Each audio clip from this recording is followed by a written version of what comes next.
Today on Green Country People and Places.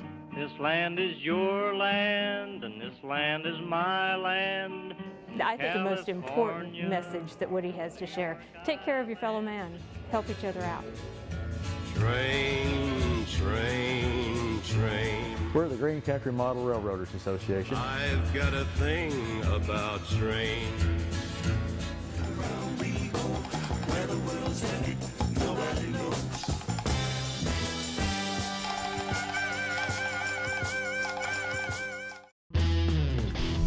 Oklahoma's Green Country. It's full of unique places and interesting people. So you milk a goat as opposed to a cow. Give me your wallet. So come along with us and enjoy the ride.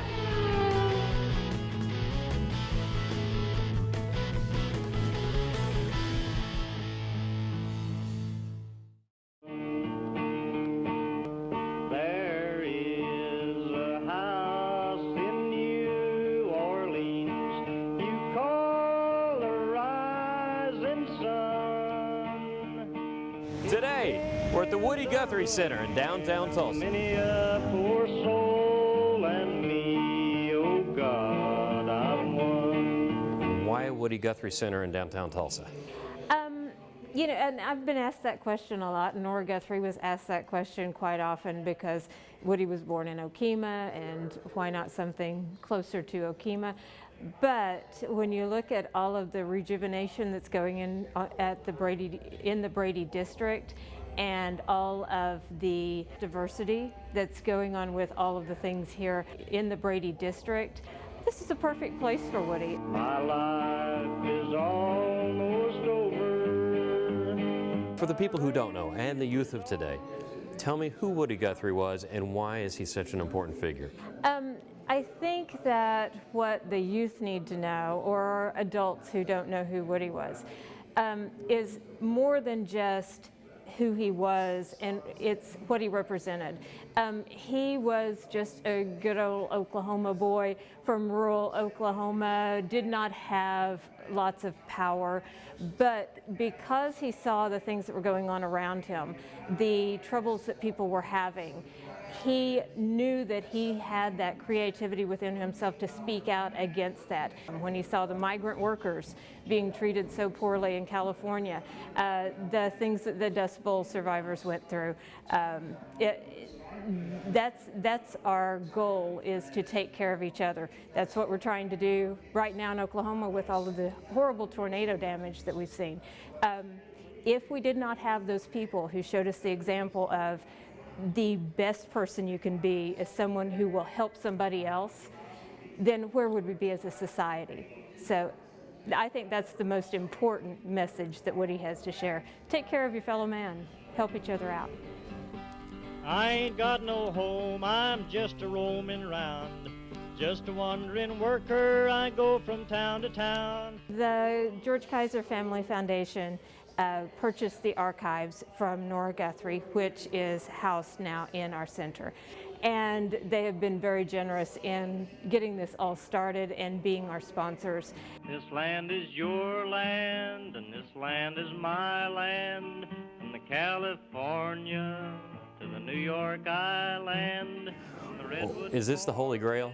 This is it.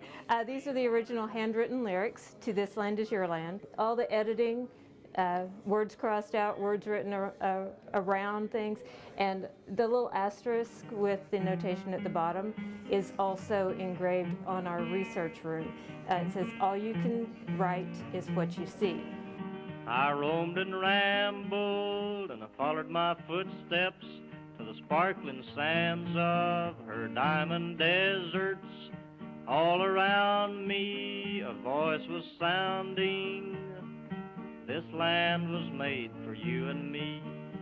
There's very little editing on it. Very little, very little. I mean, he basically would write the songs and then, or poem, however you want to categorize it, and put it away. I mean, look, you can tell where it's been creased, where it's been folded up and put away someplace.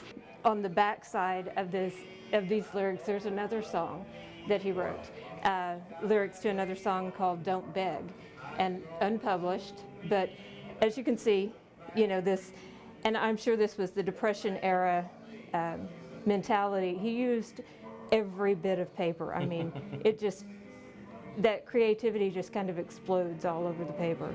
This land is your land, and this land is my land. From California to the New York Island, from Redwood Forest to the Gulf Stream waters, this land was made for you and me.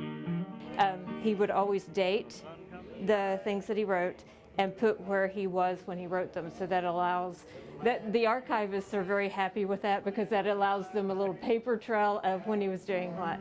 This land was made for you and me.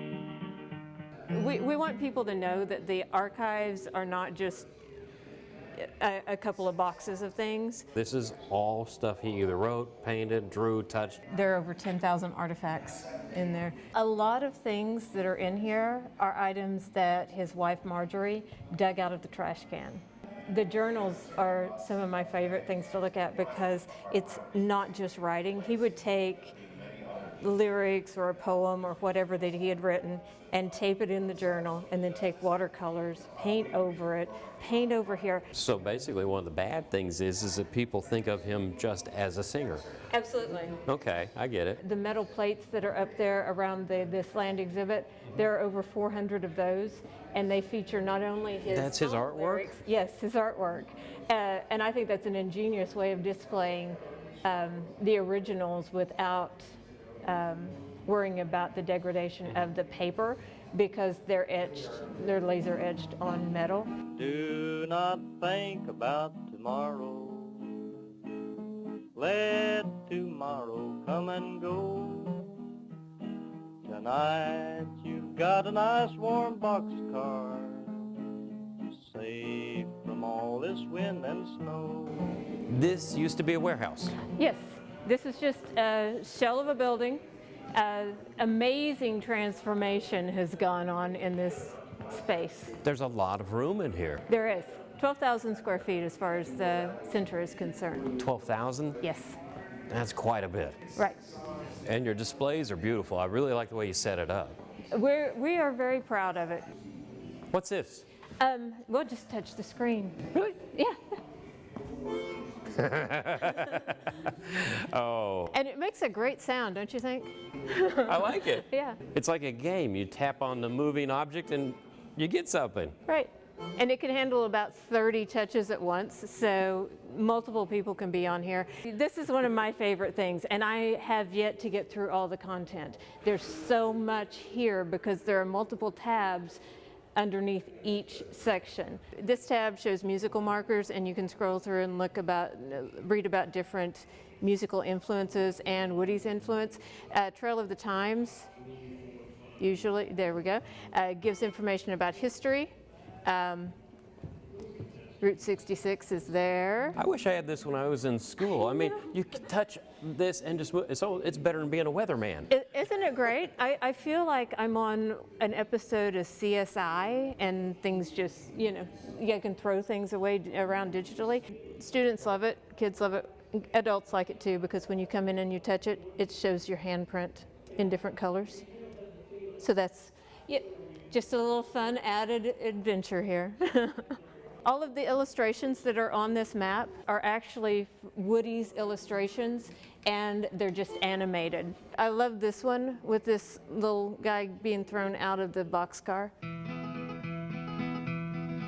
On the 14th day of April of 1935, there struck the worst of dust storms that ever filled the sky. What's this room all about? This is our Dust Bowl exhibit. It's just dedicated to the Dust Bowl and those tough Oklahomans who stuck it out and stayed here. This map shows the regions that were most affected. So it's been interesting having elderly people in here who have pointed and said, that's where I lived. I think that that's the other part of this center that's important for young people to learn about. We have to know where we came from. We have to know about how tough we are as a people so that they understand being an Oklahoman has significance. we are a tough, resilient people, and we need to make sure that future generations recognize and understand that. This land was made for you and me. When the sun comes shining, then I was strolling, and the wheat fields waving, the dust clouds rolling, the voice coming chanting, and the fog was lifting.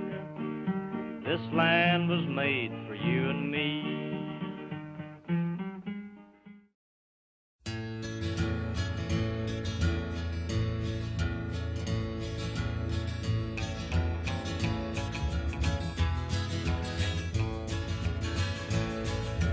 Train, train, train. I've got a thing about trains.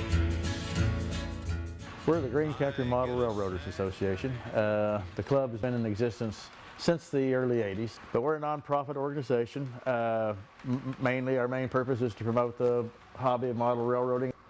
I'm sure that a lot of folks out there had the old train sets when they were kids that were direct current. The direction of the travel of the train depended on the polarity of the tracks. This is a modern version. Each locomotive has a decoder in there that reads that has a specific address for itself, and they get their directions through the rails via computer.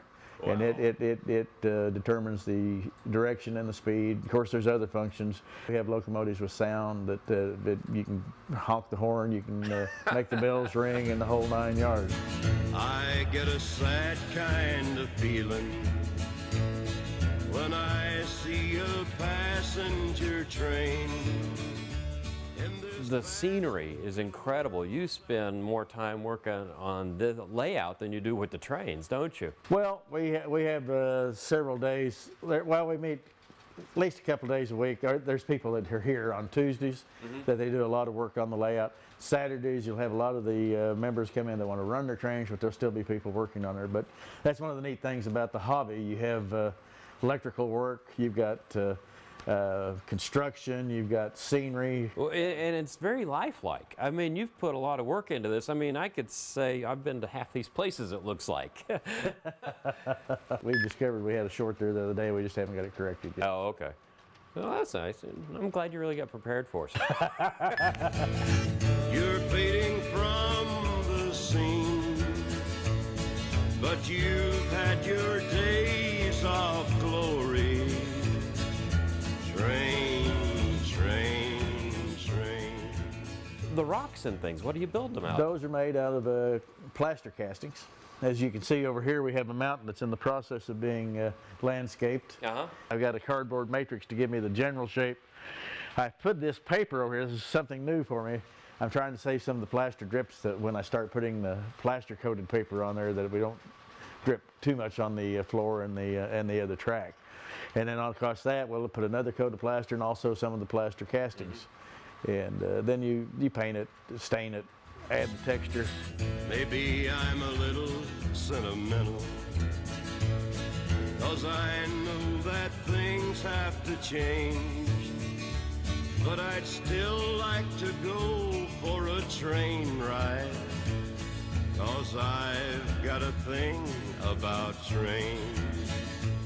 Well, I'm looking along here. You're holding on to a controller, and there's lights and things along here. What are we looking at here? Primarily what these lights here are indicating the direction that these switches are, so that... Oh, just like in real life, I see you have down here on the tracks, there's a red light, back here's a green light. It's like in real life you see them. Certainly. Okay. And that gives the operator an indication, you know, if he's getting ready to run a switch the wrong way, that he can stop his train and change the switch. Whoops.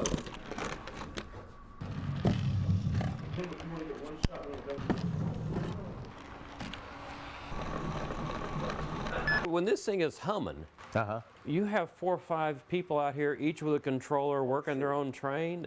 There's at least one day, one night each month that we have what we call an operation session, where we actually operate trains on a time schedule. The cars each have a way bill, so we know exactly where their destination. This is kind of crossing over from hobby to obsession, isn't it? Train, they say you're too slow for traveling, but I'm gonna miss you someday. When my little boy says, Daddy,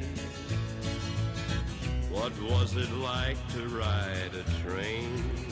You have trains everywhere, and you have multiple levels and all that stuff, and you have tons of tracks. So what's with storage below is trains that then come back up on top? There are actually switching parts down there, or destinations for cars.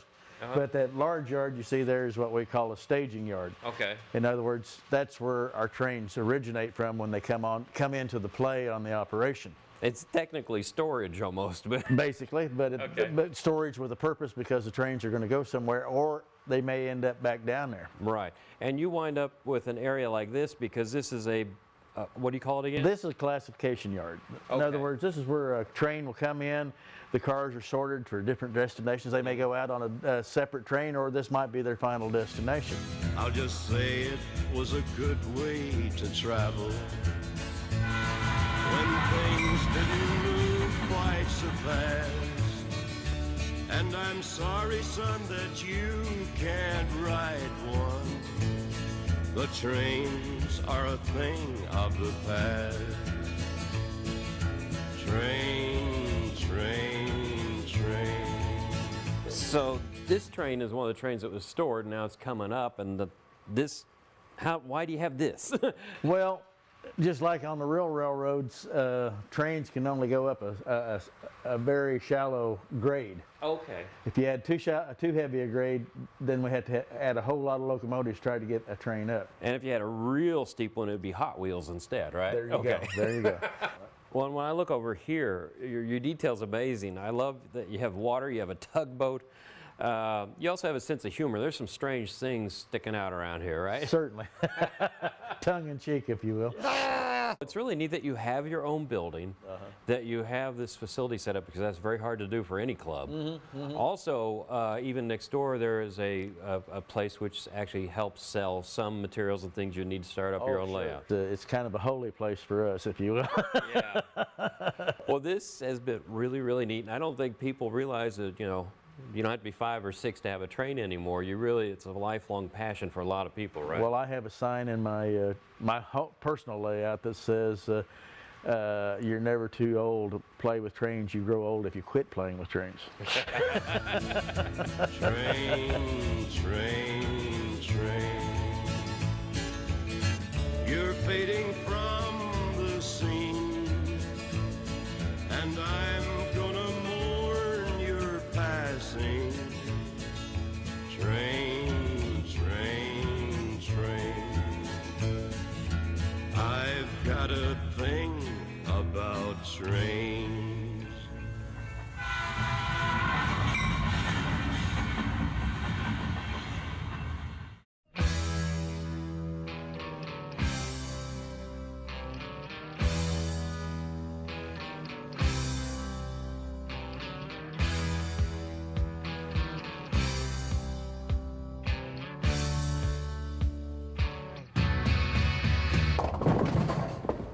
You got bowling balls, and you have them everywhere, and why? Just a hobby. That's my hobby after I retired. Most people fish. Well, I haven't been fishing for 30 years. I can see why. Well, you got some big bobbers, or at least some good sinkers out of these. Yeah, I got a big bobber over there on the other side of the driveway. So, how many bowling balls do you have on your property? Right now, I got 2,100, give or take just a few. This is a neat hobby, but it actually kind of started out of love, didn't it? Well, my wife had some flowers, and she had some bowling balls for glazing balls. And she died in August of '97. And I kicked them balls around for 3 or 4 years or a little longer. Told the kids I was going to do something with them. I'm either going to throw them away or make something. And I come up with the idea of that fence. How long did it take you to figure out how to suspend them? I mean, how did you do all Well, that? I tried it 2 or 3 different ways. Yeah. And I was probably into it for a couple of months before I came up on this idea, and this seems to be the best. Goodness gracious, great balls of fire.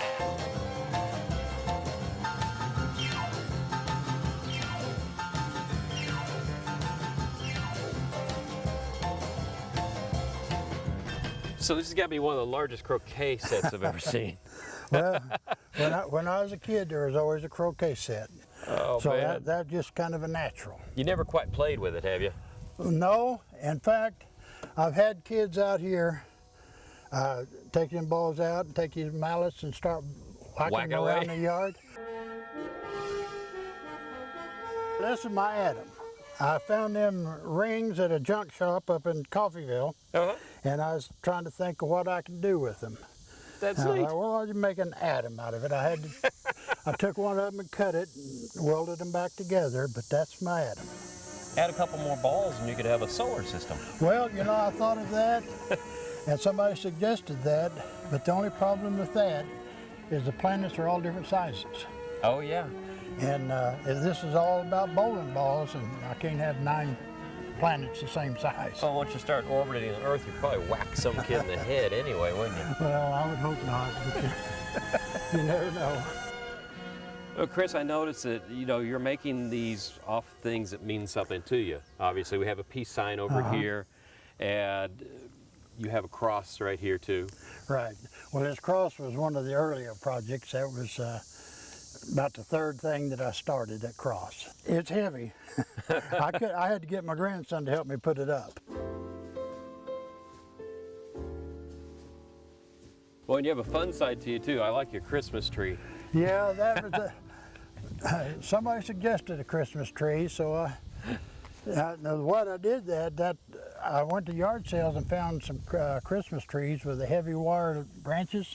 Then I welded up a frame out of rod, because the Christmas trees that you get at yard sale, well, they wouldn't have supported the balls. So this is the click-clacker? Yeah, I'll be up there at the house reading or working crossword puzzles, and I'll hear that going off.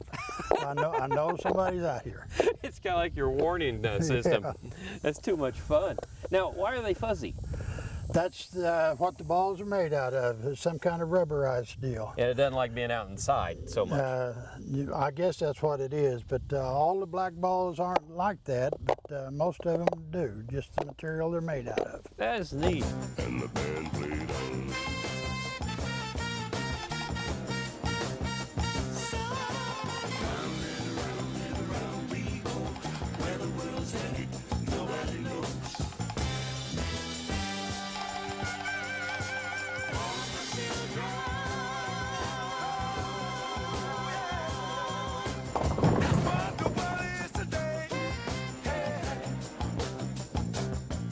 This is the breast cancer awareness sign. ribbon, you're right. What's the story behind that? Well, I made that up. Had 2 daughters that had breast cancer at the same time, and they're both they're both in remission. They've both been out of treatment for over a year now. Oh, good. They're both doing good. I was hoping when we came out here we'd see an RSU sign, but you do have an OSU sign, Yeah, right? well, yeah, and my granddaughter goes to OSU. I said, well, now, Katie, you know that I'm going to have to do that other school too. Oh, you don't have to, Grandpa. You don't have to. Yeah, I do. So I got OU also. That's okay. There's a lot of people take your picture in front of that flag. They'll get in front of it, put their hand over their heart, or they'll salute, just like George C. Scott and Patton. Oh, yeah. You're almost done, too, aren't you? Yeah, I need 9 more blue balls to finish the flag. The blue balls, are they hard to find? Well, they're a little bit hard to find, plus I got to be careful because after they're in the sun for a while, they'll turn kind of green. You can see that one right there? Yeah, and you don't want to work your way all the way back down to that one. Well, no, because the way I've got it built, it'd be hard to get it out. So I'm being real careful about what kind of blues I put up there.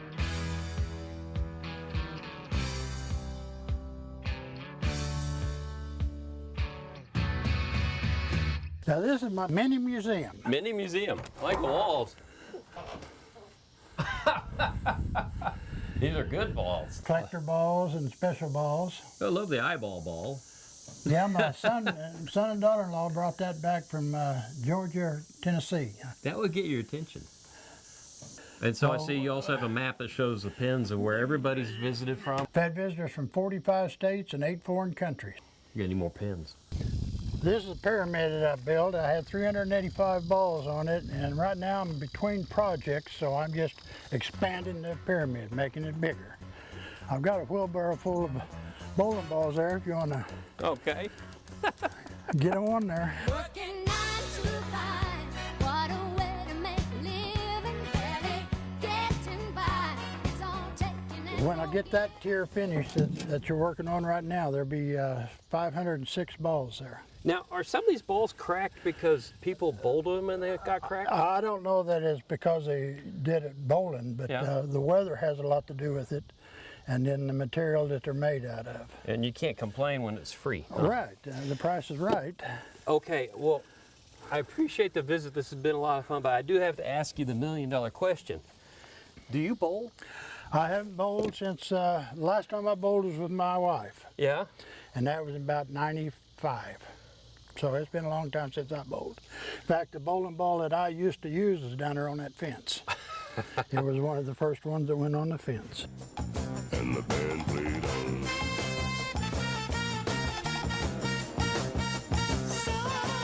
all of the future.